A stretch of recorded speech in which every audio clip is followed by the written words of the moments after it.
Medok'tan Garcinia Gel 8'de sağlığı sunar. 8'de sağlık kaldığı yerden devam ediyor. Şimdiki konuğumuz diyetisyen Sevde Varol. Hoş geldiniz. Hoş bulduk. Sevda Hanım hoş geldiniz. Merhaba. Nasılsınız? İyiyim, teşekkür ederim. Siz nasılsınız? Sağ olun, Ben de çok iyiyiz. teşekkürler. Sevde Hanım, yaşlanmaya beslenmenin etkisi nelerdir diye başlayalım. Başlayalım.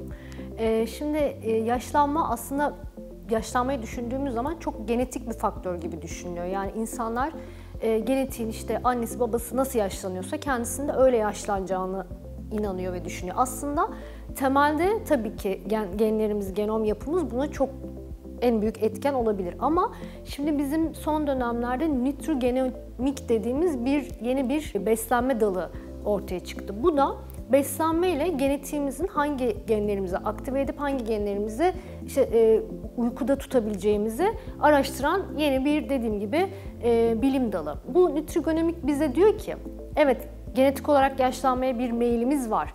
Bizde hali hazırda bulunan bir genom yapısı var ama biz bunu beslenme, sağlıklı ve düzenli egzersiz, işte stresten uzak bir hayat, daha temiz hava ikliminin yani daha rahat iklimlendirmede bulunan insanların vesaire gibi bir sürü çevresel faktörle hangi genin daha fazla ortaya çıkacağı, yani yaşlanmayı yavaşlatan genimi ortaya çıkartacağız yoksa yaşlanmayı hızlandıran genimi ortaya çıkartacağız.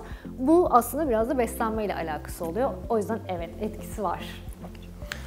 Aslında biz diyetisyenlik olarak ya da diyet olarak baktığımızda sadece kilo vermek ya da kilo almakla ilgili bir şey gibi düşünüyoruz ama bir dal gibi düşünüyoruz ya da ama sadece kilosu olmayanların bile sağlıklı beslenmeyle yaşlanmayı yavaşlatabileceğini ayrı bir pencerede gösterdiniz bize.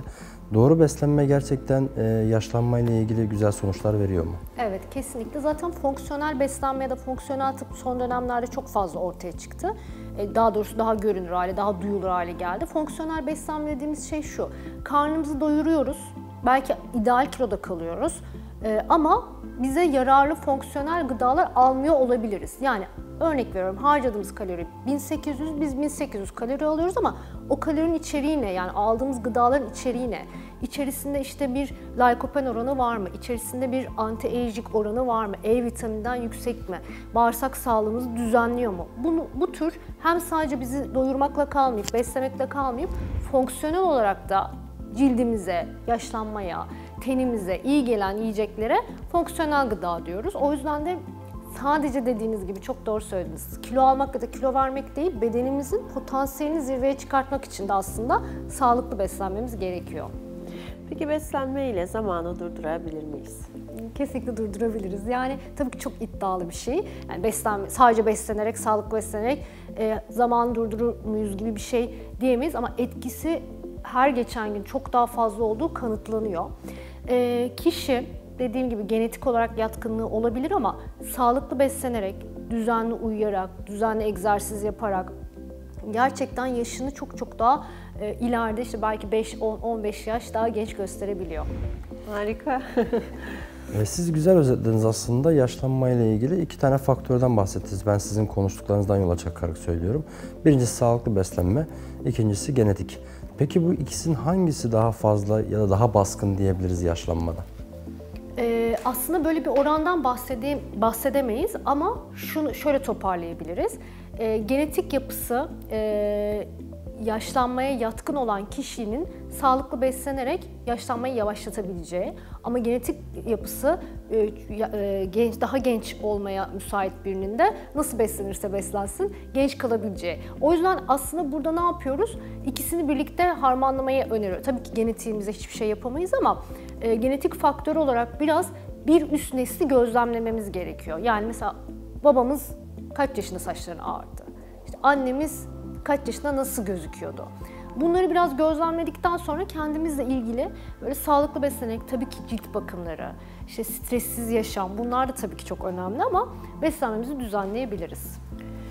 Peki beslenmeyle yaşlanma genetiğimizi değiştirebiliyor muyuz? Beslenmeyle yaşlanma genetiğimizi değiştiremiyoruz ama işte anlattığım ilk başta söylediğim gibi bizde bulunan genleri yani bu yaşlanmaya müsait olan genleri azaltabiliyoruz ya da uykuda tutabiliyoruz. Daha genç gözükmemizi sağlayan genleri de aktive edebiliyoruz. Çünkü hepimizin havuzunda böyle genler, özel bir gen hastalığımız yoksa bu genler belli oranlarda var, belli oranlarda yok. O yüzden beslenme, dediğim gibi sağlıklı yaşam sadece beslenmeden ibaret değil. Aktif bir hayat sürüyor olmak, mesela çok hareket ediyor olmak, kas aktivasyonumuzu sağlıyor olmak, vücudumuzdaki kolajen salınımını arttırdığı için daha genç bir görünümde, derimizde özellikle daha genç bir görünüme sahip olabiliyoruz. O yüzden tek başına beslenme değil de sağlıklı yaşam tarzı olarak düşünürsek tabii ki çok çok etkisi var genetiğimiz üzerine. Sevda Hanım, aslında insanlar belli bir yaşa kadar bazı şeyler çok düşünmüyor. Belli bir yaşın üstüne geldiğinde de korkularımız başlıyor tabii ki yaşlılıkla ilgili. Genelde bu tarz bir hizmet de veriyorsunuz ama yaş grubumuz ne? Yaşlanmayla ilgili gelmesi gereken yaş grubumuz mu yoksa genel olarak? Genel olarak yani sizin bunlarla ilgili herhangi bir yaş grubu var mı? Yani genelde bu, ya da şöyle diyebilir miyiz? Bu yaştan sonra genelde bizi tercih ediyorlar. Ya da biz bu yaştan sonra gelmelerini öneriyoruz diye bir kavramımız var mı? Eğer sağlıklı yaşam stilini oluşturmak istiyorsa aslında 7'den 70'e, yani 7 yaşında mesela çocuklar daha kolay evrilebiliyorlar, daha kolay alışkanlık kazanabiliyorlar. Belli bir yaş üstü insanın alışkanlığını değiştirmek çok daha zor oluyor. Daha zor kırılımlar yaşıyoruz. Aslında 7'den 70'e ama yaşlanma olarak düşünüyorsak tabii 35 yaş üstünün artık yavaş yavaş ben hani daha nasıl, çünkü bu sadece cilt diye ya da dışarıdan baktığımız kozmetik bir şey gibi, estetik bir şey gibi algılıyoruz ama içimiz nasıl sağlıklıysa ve gençse aslında bu bizim dışımıza, yani organlarımız gençse tabii ki biz genç gözükebiliyoruz. Yani içimizde bir sürü hastalık var ama dışımız genç gözükemiyor. O yüzden artık 35 yaşından sonra ben nasıl organlarıma, içime, kendime, hayatıma daha rahat ve daha sağlıklı bakabilirim mi? Ciddi düşünmek lazım ki, çünkü bir sonraki aşama artık geriatrik dönem dediğimiz 65 yaş üstü. Oraya nasıl sağlıklı yaşayabilirim, oraya nasıl daha kaliteli yaşıyorumu 35 yaşından sonra düşünmekte fayda var. Peki ileri yaşlarda 45 yaşında biri geldi. Şöyle bir iddiada bulunabilir miyiz? Ya da iddia biraz fazla olabilir ama biz düzenli beslenmeyle ya da sağlıklı bir beslenmeyle daha güzel bir görüntüye kavuşma mümkün olabilir mi? Şimdi tabii estetik... Farklı bir pencere açıyorum ama hani böyle bir şey oluşabilir mi? Şimdi estetik tabii ki çok kişiden kişiye değişiyor. Estetik kaygılar, dediğim gibi kimisi daha kiloluyken kendini daha estetik bulurken kimisi çok zayıflaması gerektiğini düşünüyor. Estetik biraz göreceli bir kavram ama şunu ben birebir, bu primer tecrübe, yani bir kaynak, bir bilimsel makaleye gönderme yapmıyorum ama 12 yıldır bu işi yapıyorum. Primer tecrübe şunu görüyorum. Kişi kilolu geliyor ve zayıflıyor ve birbiriyle artık böyle eski halini çekiştirmeye başlıyoruz. Aa, ne kadar kiloluymuşsunuz, ne kadar da yaşlı gözüküyor musunuz gibi. Sadece zayıflamak bile zaten daha genç, görece daha estetik bir görünüme sahip olmasına neden oluyor. Ama şu fark çok önemli, sağlıklı zayıflamak. İlla ki çevrenizde çok hızlı zayıflamış, böyle kası çökmüş, böyle hani onu artık zayıflamak demiyoruz, ona çökme diyoruz. Böyle yağ dokusu olduğu gibi kalmış, derisi sarkmış insanlar görmüşsünüzdür. Özellikle bir anda işte 1-2 ayda 30 kilolar verdim, 20 kilolar verdim gibi sağlıksız yöntemlerle zayıflayan kişiler burada kas kaybı olduğu için, yağ dokusu olduğu gibi kaldığı için tabii ki estetikten uzak bir yöntemle zayıflıyor. Yani görünüş daha yaşlı ve daha anti-estetik bir durum oluyor. Ama sağlıklı zayıflayan kişi daha fit, daha enerjik, daha kendine iyi bakarak, daha dinamik zayıfladığı için o zaten enerjisinden bile daha genç bir görünüme geçtiğini düşünüyorum. Tamamen primer tecrübe ama dediğim gibi. Peki yaşlanmamak için, özellikle de yaşlı görünmemek adına özellikle şu besinlerden uzak durmamız gerekiyor diye bir şeyler söyleyebilir misiniz izleyicilerimize? Evet, bir şeker. Şeker en çok yaşlandıran gıda diyebilirim. Şekerden uzak durulması gerekiyor. Onun dışında da alkol, sigara, yine karbonhidrat, işte makarna, çok aşırı tüketimi tabii ki, yani hiç tüketmemekten bahsetmiyorum ama işte makarna tüketimi, işte ekmek tüketimi, bunların hepsi bizim insülin mekanizmamızı da etkilediği için aynı zamanda vücudumuzda da toksik etki bıraktığı için gluten diyebiliriz, bu tahılların en tepesine koyabiliriz.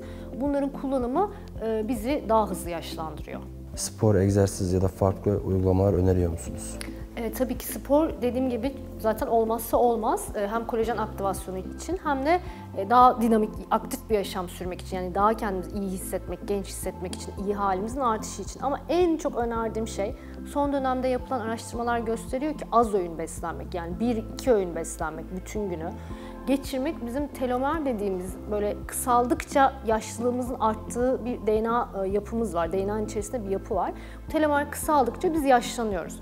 Yapılan araştırmalar gösteriyor ki az öğün beslenmek, yani 1 ya da 2 öğün beslenmek bu telomerimizin çok daha geç kısaldığını, yani bizim çok daha geç yaşlandığımızı. O yüzden hem spor, hem az öğün beslenme, bol su içme ve işte düzenli uyku, stressiz yaşam gibi önerilerde bulunabiliriz.